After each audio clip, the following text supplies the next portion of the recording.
Sachit. It's so nice to have you here. And hello, everyone, whoever is listening to this podcast. This is an extremely special podcast for me because this topic is very close to my heart, which is the journey from head to heart and how it has so much in store in when it comes to the aspect of well-being. So I want Sachit to first of all introduce himself because I think that is a very important part of the beginning of this journey, which is from the head to heart. So here you go, Sachit.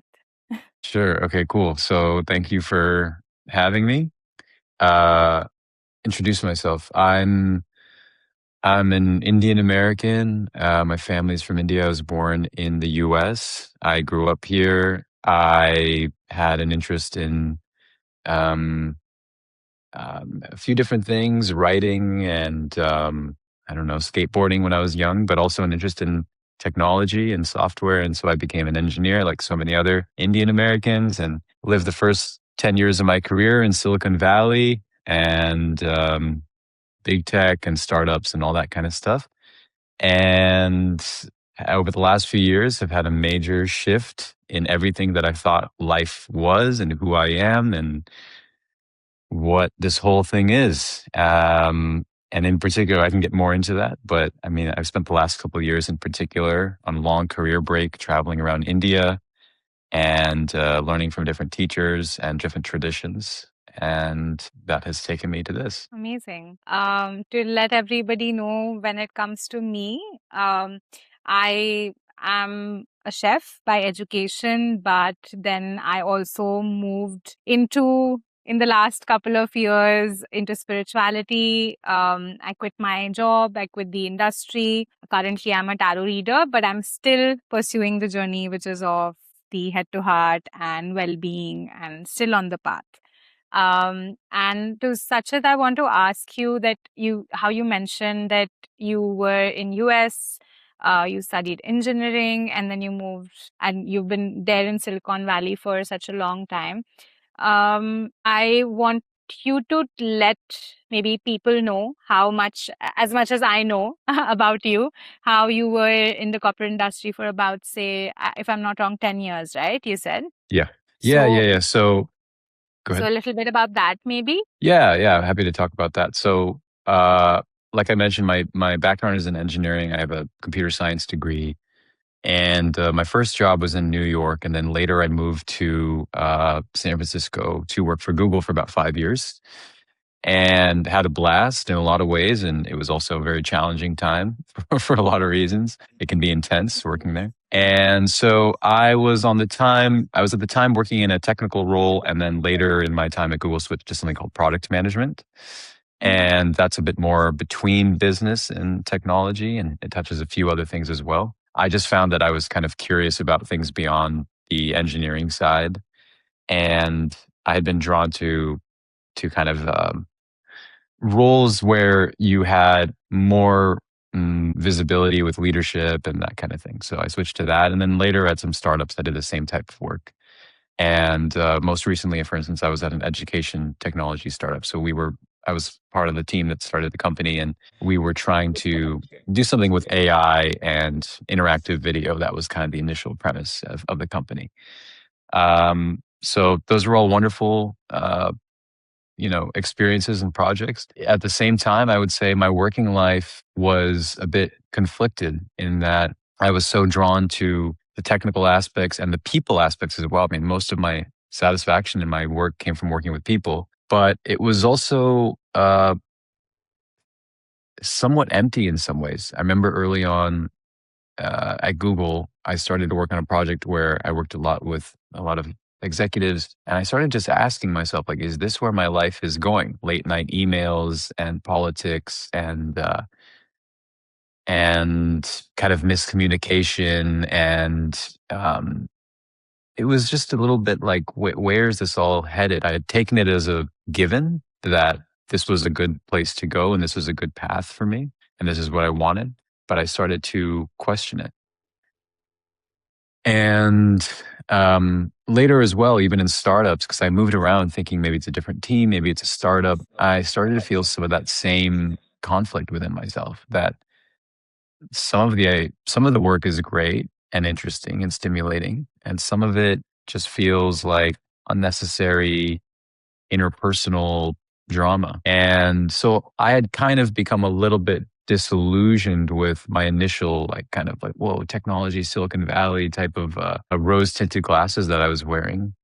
And that was part of what I would say was the kind of crumbling of my identity structure within the last 4 to 5 years. So was there like a moment where this conflict just like came up in your head, or was it like you were facing some exhaustion, or what exactly was that moment like where this first like the seed of um maybe a change or a shift hit you?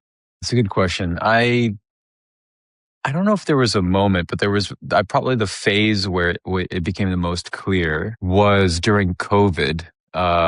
During some point in that roughly 2 year time span where we went remote, and I was working on these projects where I was working a lot with very kind of senior executives. And I was in a relationship at the time as well, which was not going well. And all the pillars of my life that I thought I could hold on to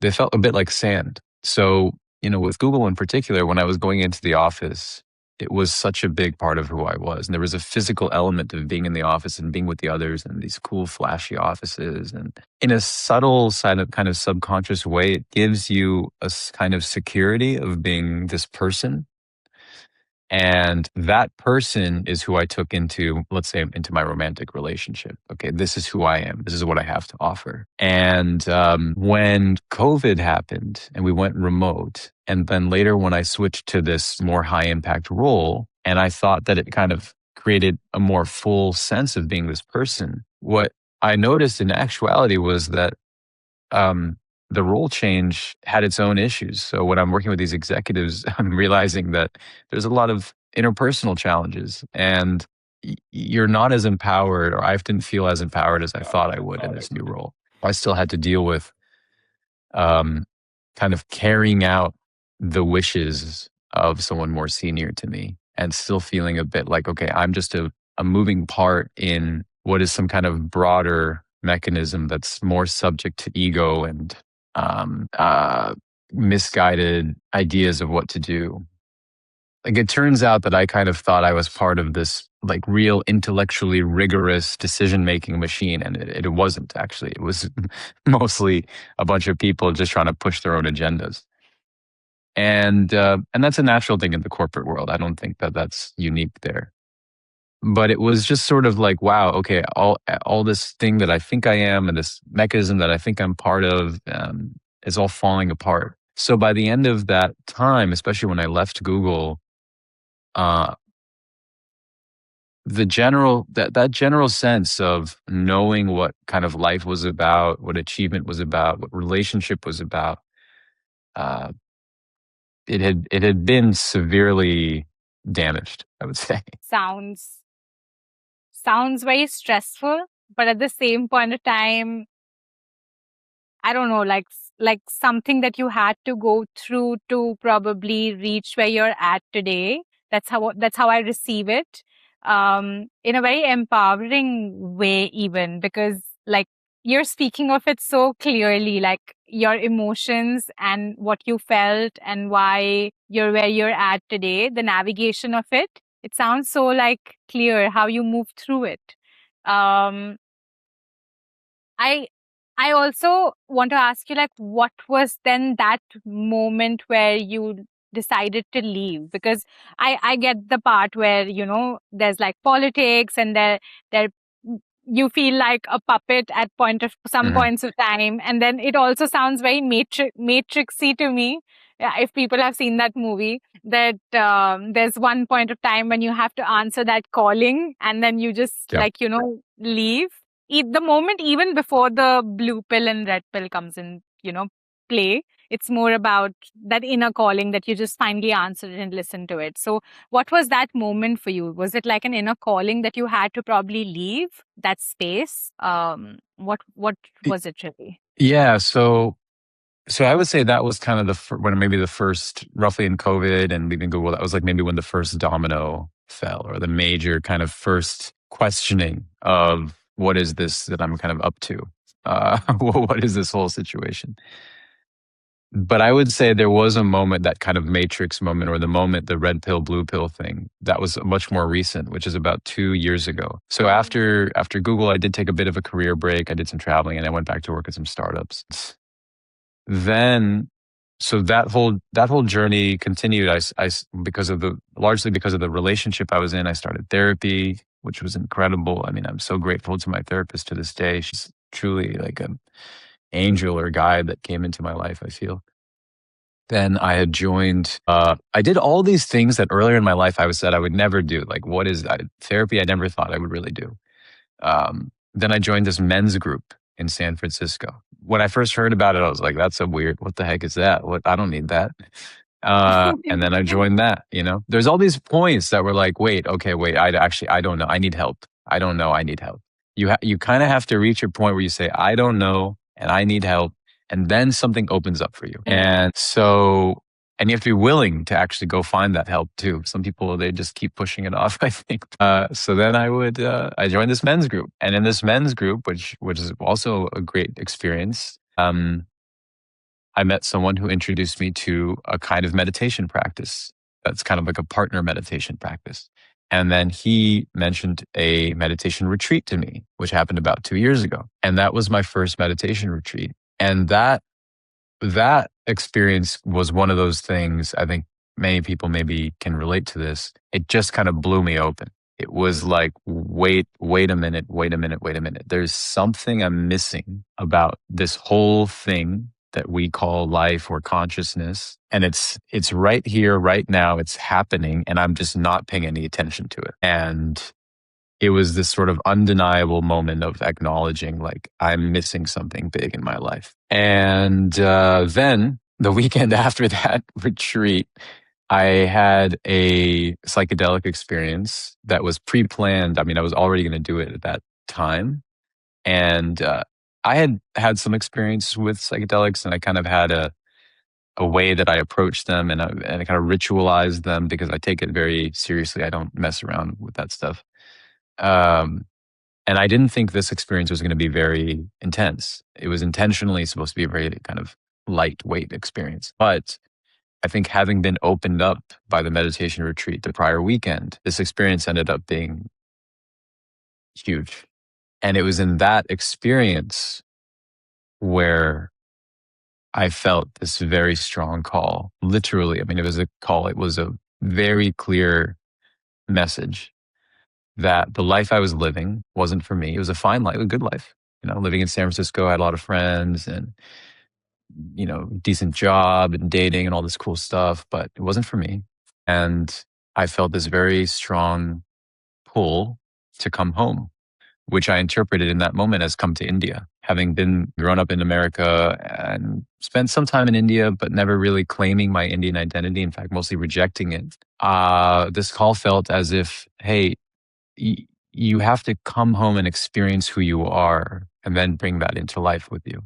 You're not realizing this huge element of your heritage, your background, and who you are. So within about 2 hours, I had the whole plan. I was going to quit my job, sell everything I owned, move out of my place in San Francisco, and go to India.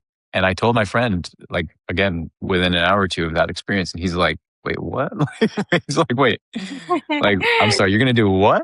And I was just like, dude, I'm doing it. Like, there's no question in my mind. I've never been so convinced of anything in my life. And that was maybe the most leap of faith moment I've ever had. Yeah. Yeah. Yeah. Yeah. I'm curious as well. I mean, in your journey, actually, if you mentioned being a chef as well, did you experience, and we could talk more about what I said, but did you experience a similar disillusionment in your career that brought you to a different path, or was it a different trigger for you that brought you? Yeah, great question. And can be a lot to unpack, but I'll try to keep it as short and to the point as possible.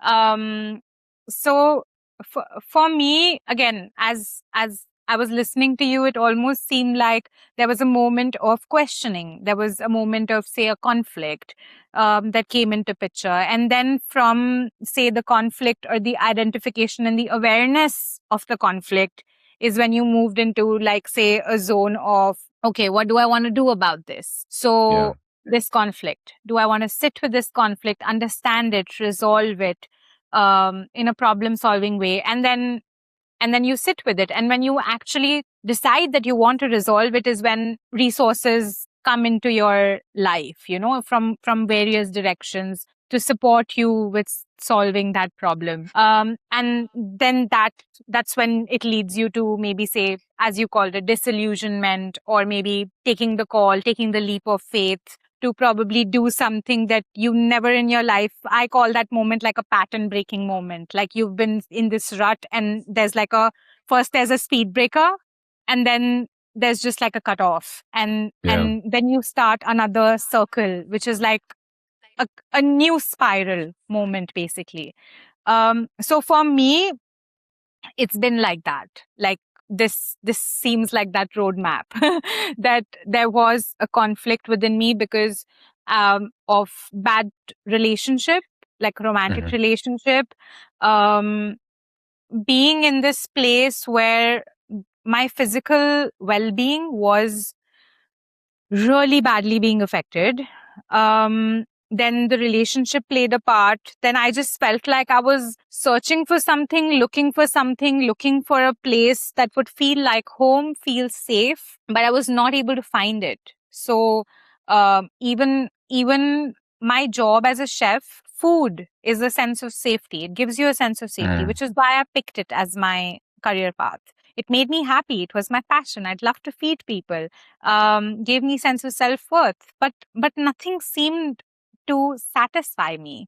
And then when the bad relationship happened, it almost gave me this feeling of, I need love, but I'm not feeling loved. And even if I have love, it's not the kind of love that I wanted. I sort of was settling in for things, and making myself smaller and smaller and smaller day by day. And I think I became so small and negligible at some point of time that I sort of felt like, now what? Like, it almost, like, for me it became really dark, Hmm.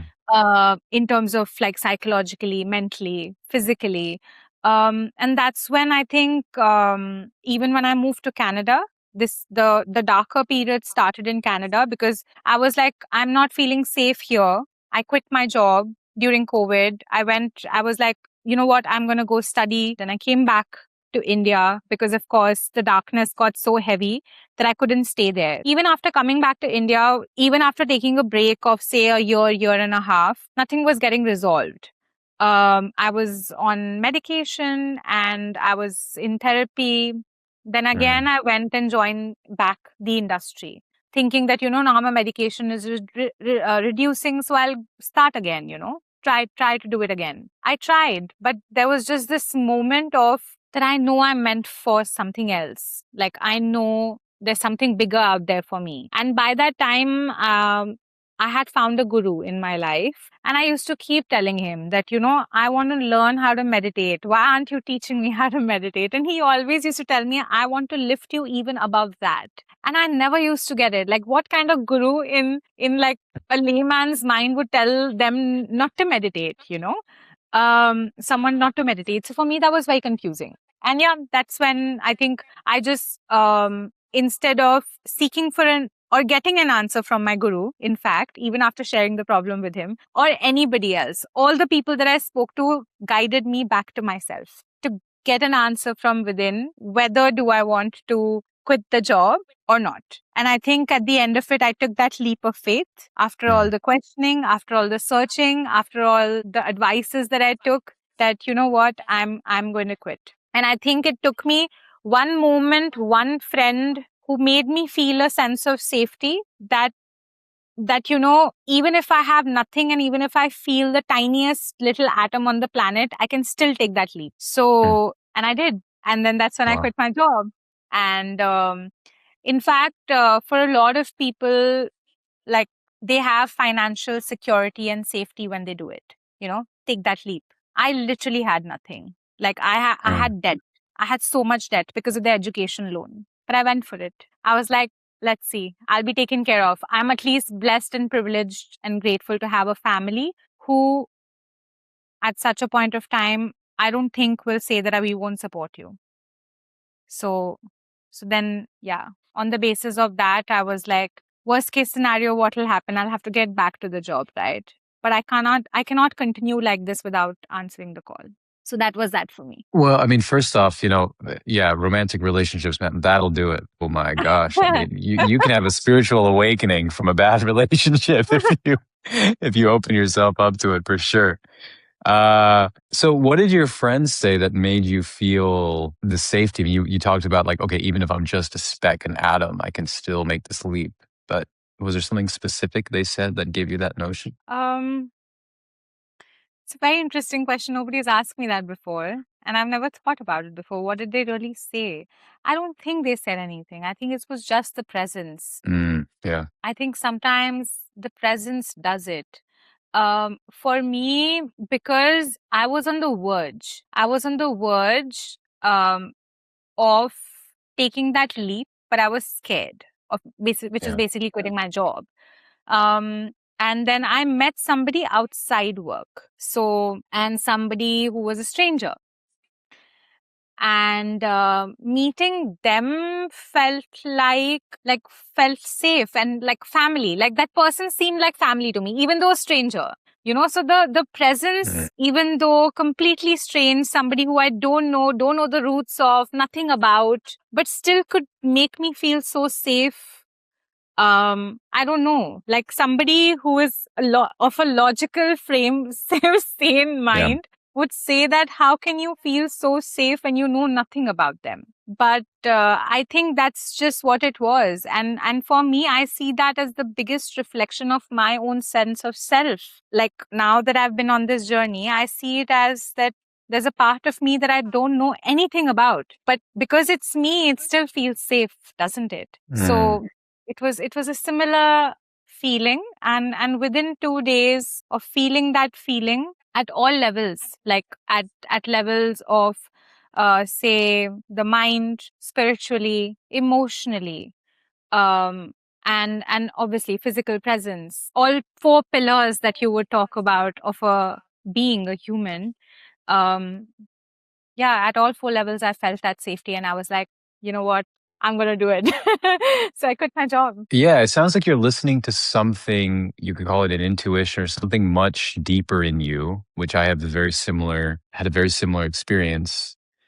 There's like a part of ourselves that the world doesn't teach us to listen to most of the time, and mostly actually teaches us to quiet down most of our life.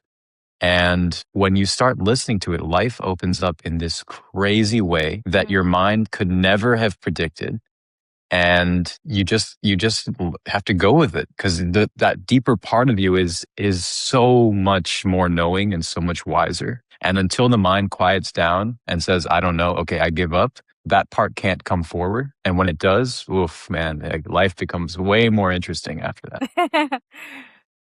It's would you call the interesting part of life, beyond, like, after taking the leap of faith, something unplanned, unexpected, that's going to surprise you, or is it something that you still map out with the help of your mind? um what is it really, like, because it sounds like we're already at this space where the head is out because we've taken the leap, right? but Yeah. but I mean, I know for me what it was, but I'm asking you, like, it was the mind still there, the head still there, or after the leap, or it was straight up, we'll just take on whatever comes a day at a time. I mean, I would say, even for me today, the mind, it's a little tricky, because the mind is a useful tool, and it still helps with many practical matters, and kind of taking you through things, even logistically planning travel and stuff like that. I don't, I mean, people, you rely on your mind, and it's useful. And to this day, I would say my mind still has this almost childish notion that, okay, I'm still in some form of control and I'm still mapping this out. And so much of the practice continually over and over again has to be the recognition that, okay, I don't have this figured out. I don't know. I don't know what's next. I don't know where this is going. I can come up with a story about where I've been and where I'm going and what should happen next and what I should be like and the people I should be meeting. But the more I give into that story, actually, the more depressive I feel. And the more I let go of that story, the more free and open I feel. So I'm still in the process, I would say, of letting go of knowing, letting go of mapping, letting go of should. And certainly when I took the initial leap that I mentioned, when I came to India, I left everything behind. It was like something big enough had opened and stayed open for long enough that um, took me to some of these first transformative experiences. For instance, when I came to India, I spent a couple months at an ashram in Rishikesh. And I didn't, when I first thought I was going to come to India, I didn't think that was going to happen. But it was literally like, okay, say yes to everything that comes your way. You know, just go for it. Like, don't question it. And that was this incredible experience that I couldn't have planned. You know, it just popped up kind of on my radar, and then I ended up going and visiting other ashrams and meeting other people, and all of it was a little bit of mind. You know, you need a little bit of planning and a little bit of thinking, and where do I want to go next? But a lot of it was just trust that wherever you are is where you're supposed to be, and then take the next step and trust that that's the next step that you're supposed to take. And and I'm so grateful for that whole experience. I mean, my whole life changed, my whole self changed. So yeah, I'm so grateful. So can you, I mean, you know, when I hear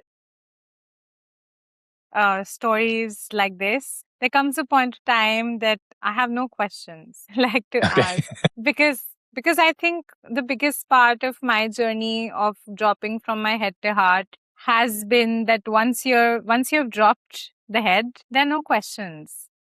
Mm, Like, so there's just maybe sharing and just saying what you want to say, or listening, more listening, you know. So and when you truly listen, you don't have a question. Like, now that I'm really listening to you, um and my head is not operating, I honestly don't have a question. But so yeah, I mean, but there's relatability.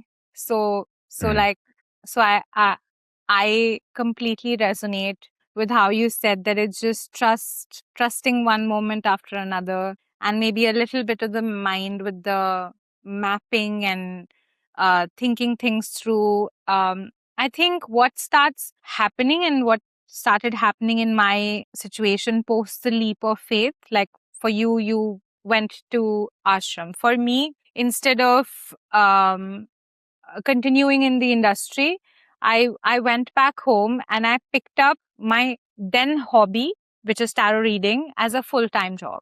And then from there, where I had a purpose, which was to make mental and emotional support accessible, affordable, and consistent for people, in a way where there can be a community platform. That was the mm, purpose that I found. And then I just started walking that path of figuring how can I build this community platform. But no matter how much mind I put into it, no matter how much I tried to put my mind into it, it didn't work the way that I yeah. wanted to work. But some things were working, which was, say, me finding somebody who I could talk to for a website, or me finding somebody who I was teaching meditation to, or some tarot readings. And every session that I took as a healer um, was leading me again um, into a deeper space in my own mind as well. Mm, Like to But it was being led by heart. Like, you know, first trust, first a small yeah. step after a leap, and then you will gain more clarity about your mind, or Yes. what's in your mind. So it started working the other way around. Like I said, the cutoff and the spiral, if it's going clockwise, it starts working anti-clockwise, it starts rewinding, and then what leads is your heart from a space of not knowing. Yes, yes. From a space of not knowing. It's interesting you say that particularly because one of the teachers I worked with in the U.S. actually, his name is Peter Ralston. He has this book called The Book of Not Knowing, and many people are drawn to him. Um, and I was interested to work with him. I had a time where I did, and that book, the whole message of that book is this exactly that when you open up to not knowing, then actually you can start to discover. But what you're saying makes me think of is like, sometimes we have these, at least for me, like you have these kind of openings or awakenings, or you have these kind of moments where you see the matrix, right? But then it's not clear what to do next, right? Because again, the mind is like, okay, what do I do with this? Or like, what's next? Or, okay, this is what's going to happen now. Like, I discovered this truth and now I'm going to do this next. And again, it's just this kind of futile, very childlike kind of grasping. But it also, you kind of have to go with it, right? Because we are this body mind. So we take the next step that we think is right for us. And as you said, clarity emerges. And sometimes it's in these weird kind of like this thing that was in the corner of my life, like this person that I just randomly met, or this random thing I signed up for, or whatever, all of a sudden ends up being like, whoa, that was the window or whatever. I couldn't have known at the time that meeting that person or signing up for that thing would have been the transformative step for me. And I found it's very similar to my experience in meditation retreats. So when you're going deep into meditation, at least from my experience, it's very frustrating for the first period, right? For the first few days or the first 20 minutes of meditation, you sit down and it's just, you're like, am I even doing this right? Like, is this the experience I'm going, whatever, right? Your mind is just going on and then you're thinking about random stuff and you don't even know you're thinking and you're having whatever, some images come up. And then when things do settle and the mind becomes more subtle, and you start to have maybe different forms of experience that give you distance from the mind. What I notice is that the most subtle kind of thoughts that appear kind of in the corner of consciousness, they can be packed full of either wisdom or energy or whatever, some kind of like movement. And when the mind is kind of in its typical way of being, I'm not usually paying attention to those. But when the mind gets more subtle, those start to open up. And I think that that's an analogy for how life is. Life is kind of this messy thing where we're not sure if we're doing the right thing. It's similar to the early stages of meditation. I mean, even in corporate life, like you're working on a project or you're working on an initiative and people have all these ideas and you don't know if you're going the right way. And then all of a sudden conflict breaks out and the whole thing feels messy and intractable. And it's like, oh man, I have no idea if this is right. And then what happens over time is clarity emerges, not because of anything you necessarily did, but because you did a few things and something starts to show a shape. And that's where then all of a sudden, clarity, you can look back and you can say, it's because this worked out this way, but you couldn't have known in the moment. So we're very much in this dance, I think, where, where we're moving through life, doing our part. We have to do our part. That's where the mind comes in, I would say, in large part. But life is showing us at the same time. So maybe it's more of a change of attention. It's more becoming listening to life rather than attempting to control or figure out or decide what's next. Yeah, which I think is kind of full circle when I listen to it, because what we started with was very head, question, answer, solution, solve, Yeah, right, right, control, right, right. right? It's very dense energy too. Yes.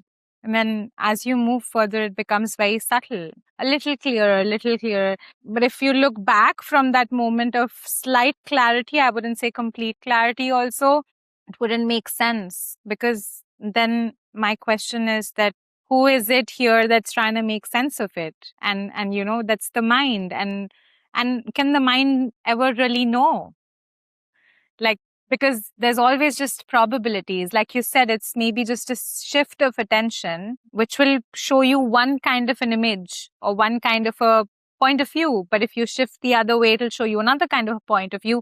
You can never really put a finger at it, because I feel like ultimately when you're looking back at the past, oh, this is how it sort of panned out. That's just probability from one point of view. Can be the case, but you never really know, because in that moment, who knows what you felt, right? When you asked me the question, what did that friend make you feel, or that person make you feel, that you took the leap of faith? And I, in this moment, said presence. Mm. But maybe that's also a probability. Maybe it wasn't presence. Maybe it is something that they said. Uh, but maybe it is nothing that they said, but it was just me, that I just took the step because I had to, because I was just waiting on it. And maybe they Yeah. was just present there. That's why I just did what I had to do. So you never really know. And when you say that you reach that space of clarity where it's like really subtle, and things start to open up, it almost, I don't know why, but it sort of reminds me of, like how there's a cell, and then it sort of disintegrates into like two. And then it again, like the multiplication of cells happen, like Mhm. life is born. It reminded me of that in my vision, that, that's how the subtlety sort of appears to be. It's like life being born and then multiplying into like more cells and more cells. That's how it would be. That's an interesting visual. Yeah, yeah, yeah. I mean, it can feel like that, or it can feel like, I mean, to try to put it into words, it can feel like a zooming out, or it can Yeah. feel like a clearing out all of a sudden, or it can feel like a slowing down for sure. Like, oh, okay, this is not what I thought it was. This is a whole different experience than I thought it was. Or yeah, like maybe like life, all of a sudden when we get out of the way, then life can emerge, life can happen. Maybe cells can replicate and multiply.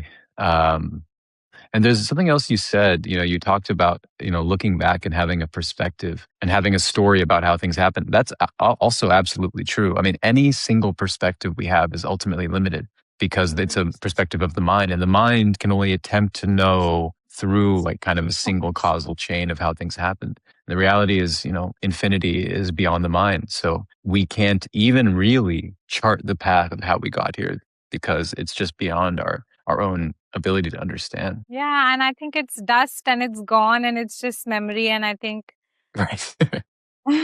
and again, I think it's dust. So, like it's still me thinking. I still don't know, like, Yes. Yes. really what it is. And I think that's the space of heart. So I think maybe about like maybe almost towards the end of the conversation, I now want to ask you, what does it mean to be on a head to heart journey? Like, is it a journey of leaving your leaving your corporate to go to an ashram, or probably shifting your entire career path altogether and finding a purpose? And I think I can also answer the same question, but what does it really mean, a journey of head to heart? We've touched on it in a couple different ways. One is the questioning of the structures that you take to be true about life or about yourself. Um, One is entering a real not knowing about what to do next, or who you are, or what's right for you in this life. The overall journey of going from the head to the heart has to be one of surrender, I think. And it's that surrendering of the knowing, it's the surrendering of the thinking, and the surrendering of me to something else. You can call that life, you can call it God. And what one finds, I think, is that whatever they call it, it is their own heart. And it's the part of them that maybe they haven't been listening to. It's the experience of life that they are one with, that they are in a dance with, that they are actually responding to and not separate from. And the more we can open up to that part of ourselves through a tradition or a guru or a practice, or through dance or through music, or through losing ourselves in something bigger than us, the more we can live a life that's authentic to who we are and to what wants to be expressed through us rather than what we think is the right thing to do. Yeah. I'll stop there. I hear you. And do you think, like, when you said losing ourselves to something bigger than ourselves, do you think that's the entire reason why romantic relationships become like a trigger point to do that? Because we sort of lose ourselves in them, which sort of makes us become, as I said, smaller and smaller and smaller, to an extent that then the clock starts rewinding in a way, Yeah, or I mean, you, I think yeah, there's a moment when you lose your sense of identity there. That's yes, yes. Unfortunately, that's kind of a misguided. If you attempt to lose yourself in another person, you're really doing harm to yourself and the other person because they're just another human being. They are not what we create the image of in our heads, and so that's a misguided and in some ways kind of egocentric or mind informed way of losing oneself. But it speaks to, I think, the same desire we have as humans to not be separate. There's a fundamental desire we have to not be alone, to not be individual, to not be separate.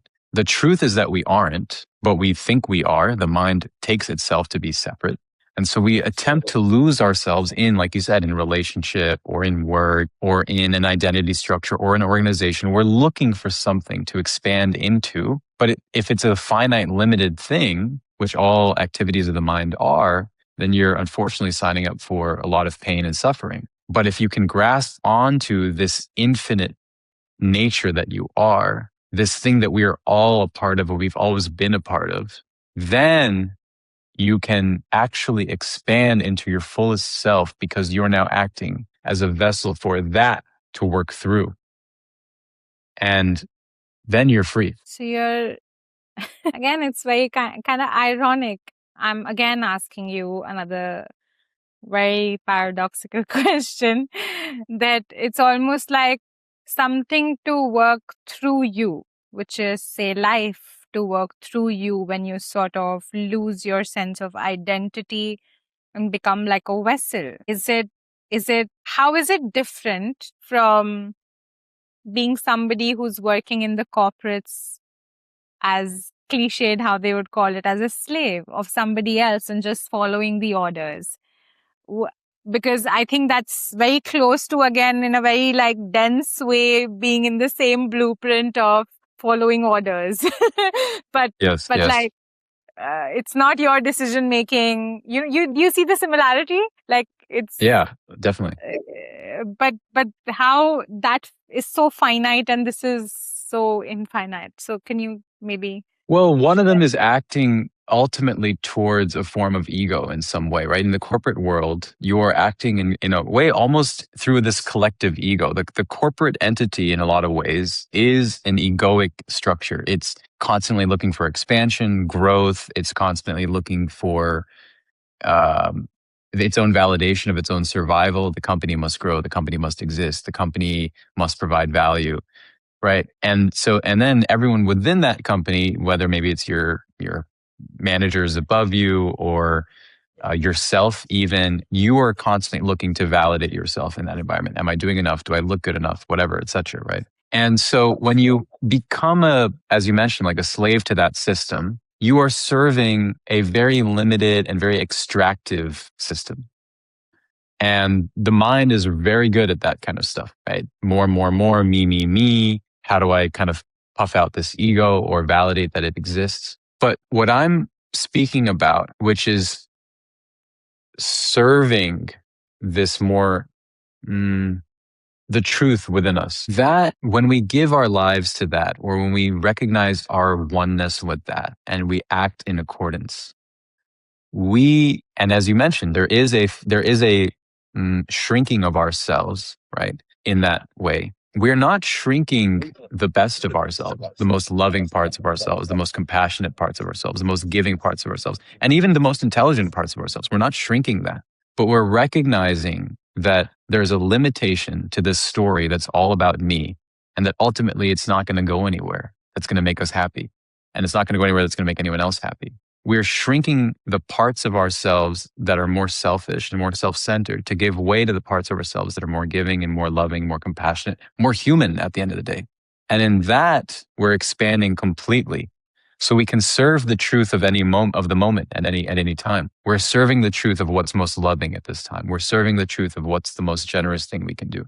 What's the truest thing we can offer to someone instead of the most extractive thing we can do. And I think all of this makes me smile. And that's why I was so excited for this episode, but also very nervous because, again, talking about these things, the part of me that's nervous is the part of me that would think that, will people understand this, or will this resonate with them?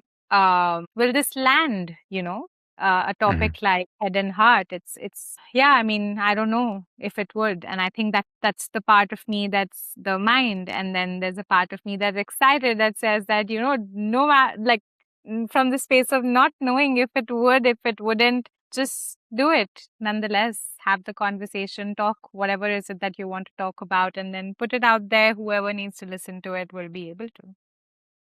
So, Yeah, yeah. right. Well, I mean, as I mentioned to you before, I feel woefully underqualified to speak on this topic, but I feel the same way in that in a sort of trusting way that whatever message has to come through will come through, and whoever needs to hear it for whatever reason will hear it, and we can take our hands off the wheel and allow that to happen. Allow that to happen. Yeah, I Yeah. think that's the beauty of life, in a way, happening through us.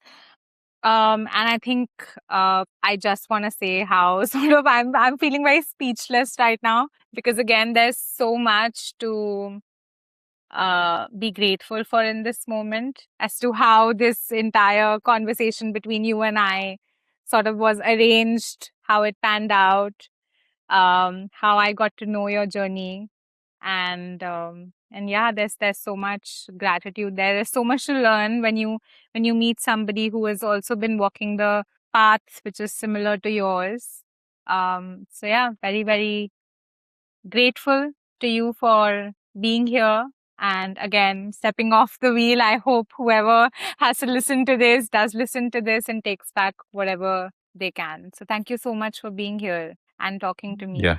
about Thank you. everything. Thank you so much. Thank you. Yeah, no, I'm really glad we got to do this. I was nervous and I appreciate your flexibility and your guidance. And yeah, I'm very happy we got to do it. And also, like, one thing, I don't think that, um I mean, that's just me, that I don't think that you or me should feel um underqualified, because I think we're just talking about our journeys. And I think, Sure.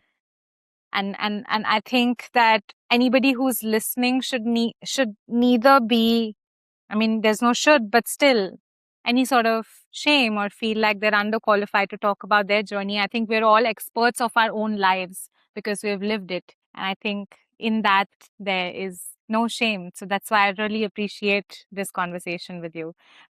So, yeah. Okay. Thank you so much. And I hope you all, whoever is listening, enjoys this episode and take something back for yourself. And that's the entire idea of Perspective Room. If you have a story that you'd like to share on well-being, I'm here to talk to you, record it, and then put it out there as a resource for everybody to listen to. And I hope to see you all around. Bye.